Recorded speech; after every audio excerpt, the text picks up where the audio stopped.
Yes, today we will discuss about theorem of differentiation for 12th standard. 12वी science मधला differentiation, derivative आणि त्याच्यातले आपले 3 थिअरम आहेत डिफरन्शिएशनचे आणि त्यातला आपल्याला बघायचे आहे फर्स्ट थिअरम कुठला, दॅट इज कंपोजिट डेरिव्हेटिव्ह किंवा चेन रूलवरचा थिअरम आहे. काय सा थिअरम आहे बघा नीट.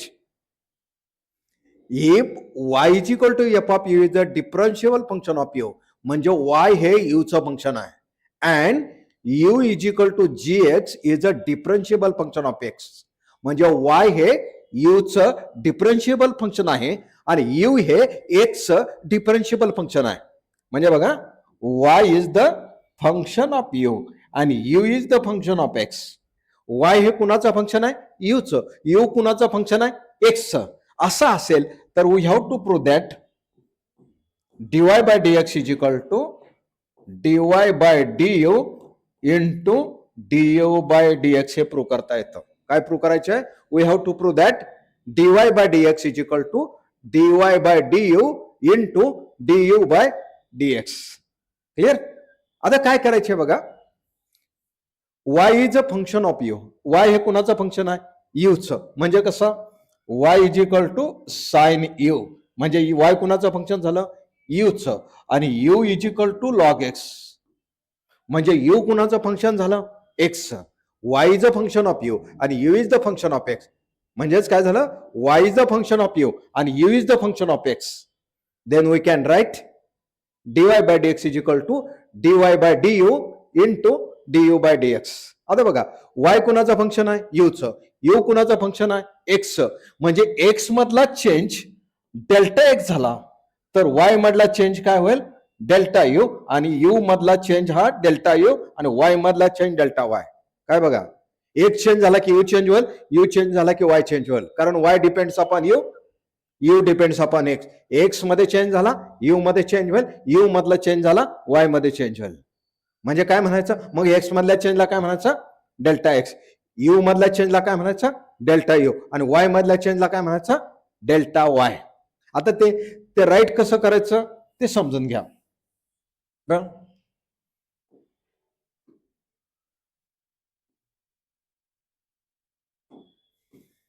लेट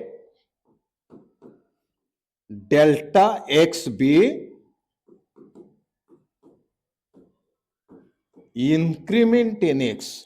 एक्स मधली इन्क्रीमेंट किती झाली, delta x. Then delta u and delta y be increment in u and y. काय म्हणलं बघा, delta x be the increment x, कारण वाय काय चेंज झाला की यू चेंज होणार आहे, यू. बरोबर. Y depends upon u, u depends upon x. X change झाला, यू चेंज होईल, यू चेंज झाला, वाय चेंज होईल. एक्स मधला चेंज किती करीत धरला, डेल्टा एक्स. त्यावेळेस मग यू मधला चेंज किती होईल, डेल्टा यू. आणि वाय मधला चेंज किती होईल, हे कन्सिडर केलंय. काय केलंय, कन्सिडर केलंय. आता ते कसं म्हटलंय बघा, let delta x be increment in x. X मधली इन्क्रीमेंट म्हणजे वाढ, डेल्टा एक्स झाली. Then delta u and delta y be increment in u and y, म्हणजे यू मधली इन्क्रीमेंट डेल्टा यू, वाय मधली इन्क्रीमेंट डेल्टा वाय झाली. Right. हे प्रत्येक थिअरमला लिहायचंच, राईट करायचं. आता काय प्रूव्ह करायचं आहे ते डेल्टाच्या स्वरूपात लिहायचं. डीवाय बाय डीएक्स ऐवजी काय लिहायचं, नाव डीवाय बाय डीएक्स ऐवजी काय राईट करायचं, delta y by delta x. जे प्रूव्ह करायचे ते डेल्टाच्या स्वरूपात लिहायचं. डीवाय बाय डीएक्स ऐवजी dy by du, dy by du ऐवजी delta y by delta u आणि डीयू बाय डीएक्स ऐवजी delta u by delta x. हेच बघा, हा डी आणि हा डेल्टा, हा डी आणि हा डेल्टा. जे दिलंय काय, डी, आपल्याला प्रूव्ह लिहायचं कशात, डेल्टाच्या स्वरूपात. अँड टेकिंग लिमिट ॲज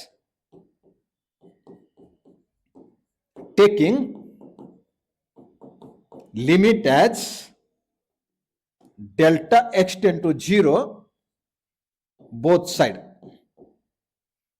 दोन्ही साइडला आपण लिमिट घेऊया delta x tend to 0. So limit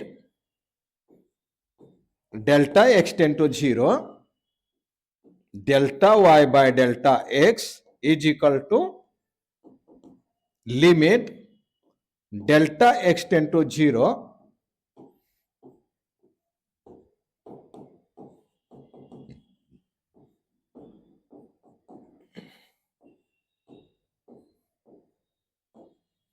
इथं इथं बघा, इथं लिमिट काय लिहिलं, delta x tend to 0, limit delta x tend to 0. इथं सुद्धा limit delta x tend to 0, इथं सुद्धा limit delta x tend to 0 एवढंच लिहिलं.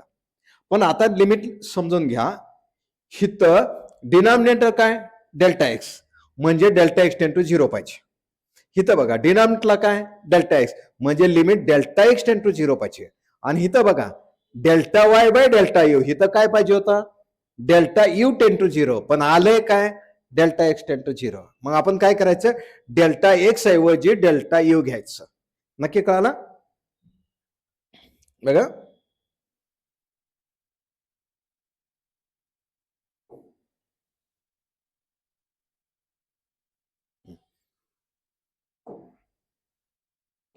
as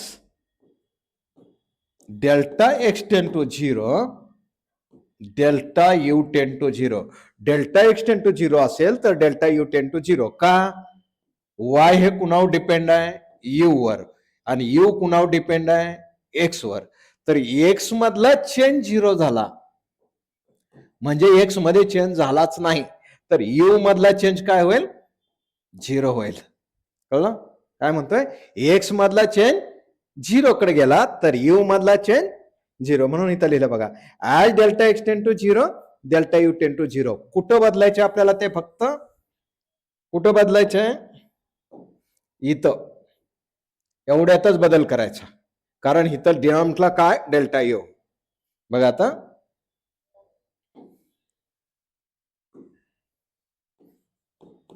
limit delta x tend to 0 delta y by delta x is equal to limit delta x tend to, delta x ऐवजी काय लिहायचं, काय write करायचे आपल्याला, delta u tend to 0 delta y by delta u into limit delta x tend to 0 delta u by delta x. इथपर्यंत clear. काय बदललं फक्त, इथं delta y by delta u आहे म्हणून डेल्टा यू टेन टू 0, इथं delta u by delta x tend to 0 आहेच, delta y by delta x tend to 0. नक्की कळालं काय केलं. आता ह्याचा अर्थ समजून घ्या फक्त.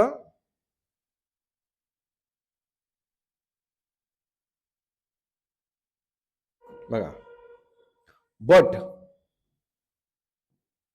काय म्हणलंय बघा, y is differentiable function of x, but y is differentiable function of u, and u is differentiable function of x. y हे काय u चं डिफरन्शिएबल फंक्शन आहे आणि u हे काय x चं डिफरन्शिएबल फंक्शन आहे. याचा अर्थ समजून घ्या. बघा y is differentiable function of x, याचा अर्थ काय, limit delta x tend to 0 delta u tend to 0 delta y by delta u काय येतं dy बाय du. नीट समजून घ्या. y differentiable function of u असेल तर delta y by delta u चं लिमिट काय येतं dy बाय du, म्हणजे लिमिट कॅन्सल केलं की डेल्टाचा डी होतो. And limit delta x tend to 0 delta u by delta x हे काय du बाय dx. नक्की कळालं. बघा ह्याचं लिमिट काय, बघा limit delta u tend to 0 delta y by delta u काय येतं dy by du, limit delta x tend to 0 delta u by delta x काय येतं डी बाय डी एक्स. म्हणजे लिमिट कट केलं की डेल्टाचा डी होतो. बघा इथलं लिमिट कट केलं की ह्या डेल्टाचा काय लिहिला डी. इथलं लिमिट कट केलं की डेल्टाचा काय झाला डी. कारण डेरिव्हेटिव्ह म्हणजेच लिमिट ऑफ डेल्टा. डेरिव्हेटिव्ह म्हणजे काय लिमिटच आहे, दुसरं तिसरं काय नाही. म्हणजे डेल्टा वाय बाय डेल्टा यूचं लिमिट घेतलं की काय मिळतं dy by D. Delta u by delta एक्सचं लिमिट घेतलं की D u by D x मिळतं. आता त्या व्हॅल्यू इथं भरा. ह्याला इक्वेशन नंबर आपण काय म्हणूया 1. Right. Hence equation 1 becomes limit delta x tend to 0 delta y by delta x. बघा limit delta y by delta u ची व्हॅल्यू काय मिळाली D y by D u. बघा याची व्हॅल्यू काय डी यू बाय. आता बघा limit delta x tend to 0 delta u by D x ची व्हॅल्यू काय मिळाली D u by D x. RHS मिळाली का बघा RHS. म्हणजे आपण RHS चं लिमिट काढलं. जर RHS चं लिमिट असं अस्तित्वात असेल तर LHS इक्वल टू RHS आहे. म्हणजे RHS चं लिमिट अस्तित्वात आहे म्हणजे LHS चं लिमिट सुद्धा अस्तित्वात पाहिजे. मग कसं लिहिणार as limit on RHS exist. limit on RHS exist, then limit on LHS also exist. ह्याचा अर्थ समजला का बघा. RHS चं लिमिट अस्तित्वात आहे. काय RHS चं लिमिट अस्तित्वात हे काढलंच ना आपण. ह्याचं लिमिट म्हणजेच लिमिट कट केलं की डेरिव्हेटिव्ह काढला म्हणजे RHS चं लिमिट काढलं की नाही आपण. पण LHS इक्वल टू RHS आहे का नाही. म्हणजे RHS चं लिमिट अस्तित्वात असेल तर LHS चं लिमिट अस्तित्वात असलंच पाहिजे. अँड विच इज आणि ते किती आहे विच इज काय लिमिट आहे बघा इथं दिलंय LHS RHS limit delta x tend to 0 delta y by delta x. ह्याचं लिमिट काय मिळतं dy बाय dx. म्हणजे लिमिट कट केला की डेल्टाचा डी होतो. म्हणजे डेल्टाचं लिमिट काढलं की डीवाय डेरिव्हेटिव्ह मिळतं. सो याच्या ठिकाणी काय ठेवा dy बाय dx ह्याचं limit is equal to dy by du into du by dx. Okay clear. काय डाऊट आला. Thank you very much. लवकरच आपण नेक्स्ट थेरम आपण बघणार आहे.